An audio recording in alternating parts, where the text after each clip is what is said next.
Hello, how are you? Hi, I'm good, thanks. How are you? I'm good, thanks. So I'm guessing you received my draft policy and the meeting agenda for today? Yeah. Yep. So just based on the meeting agenda, all that's going to happen is I'll do a brief introduction. We'll talk about the purpose of the meeting and the policy, the proposed policy changes. So just a quick introduction. The policy will be based on a company called Perth Cleaning. That's um, Mm-hmm. that's an organization in Perth that provides services to office buildings and private businesses throughout the Perth metropolitan region. Yeah. The main services include daily office cleaning, window cleaning, and scheduled maintenance according to business requirements. Mm-hmm. And the purpose of the type of policy I'll be developing is called a sustainability policy. And the purpose of the policy will be to state and outline business and strategies regarding all areas of sustainability. The policy aims to ensure that the organization is operating in a manner which equally prioritizes um, environmental responsibility Yeah. as well as financial responsibility as well. So the purpose of the policy is to ensure the environment is safe. Okay. So the policy will outline the business commitments and strategies to operate in a sustainable manner, mainly regarding the environment sector.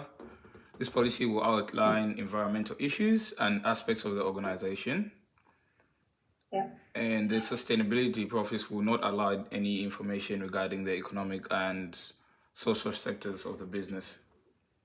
Yeah.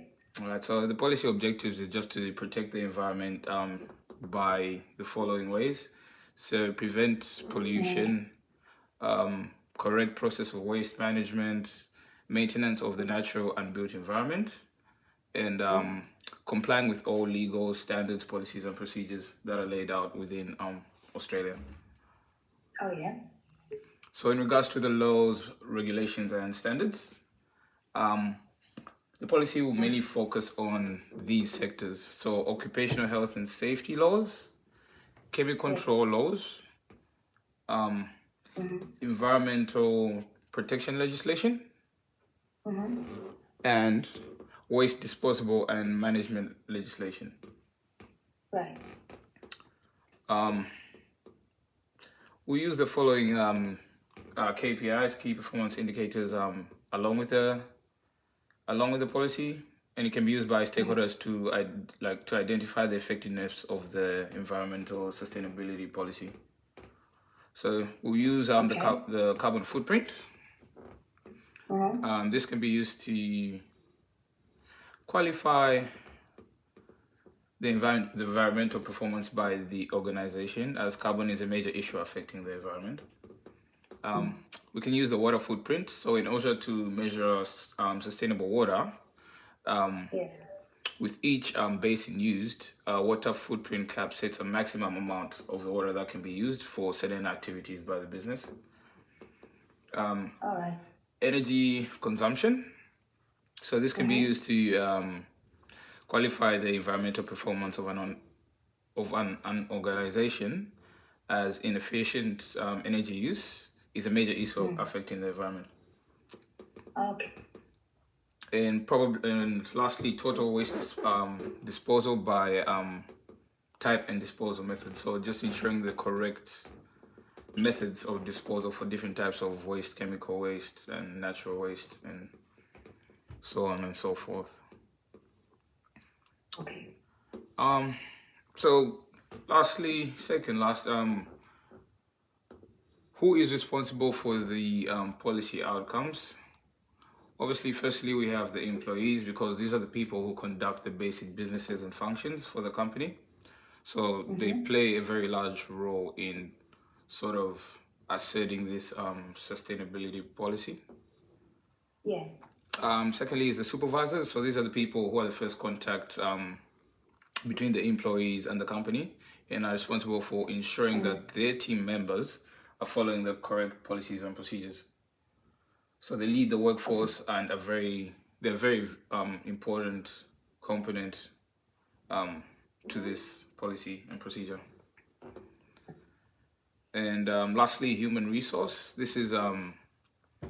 This department plays the largest role in developing and formalizing company policies and procedures.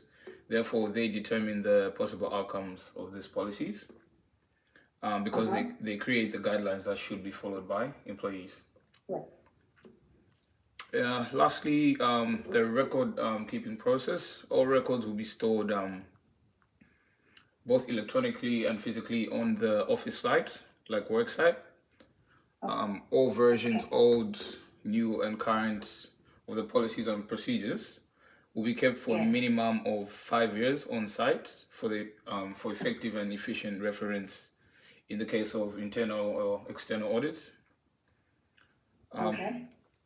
All signed policies and procedures by employees will be kept on site in physical form for the duration of employment by any employee. Any updated records should be signed and kept in physical form as well on site. And lastly, all policies and procedures will be available on the organizational website to be available to all stakeholders involved with the organization. This will be made available upon request and be revised and updated on a quarterly basis. Right. Okay, that's pretty much a quick insight into the draft policy and procedures that I sent you. So I hope, does that clarify, or do you have any questions at all about this? Not really. I think you explained it pretty good. Okay. So just as we discussed before, I'm guessing you've recorded it and taken the meeting minutes, so you can just forward that to me as soon as possible. Yeah. Yes, I'll do that. Okay. All right. So that's the ending of the meeting for today. Thank you. All right. Thank you. Thank you for your time. Thank you.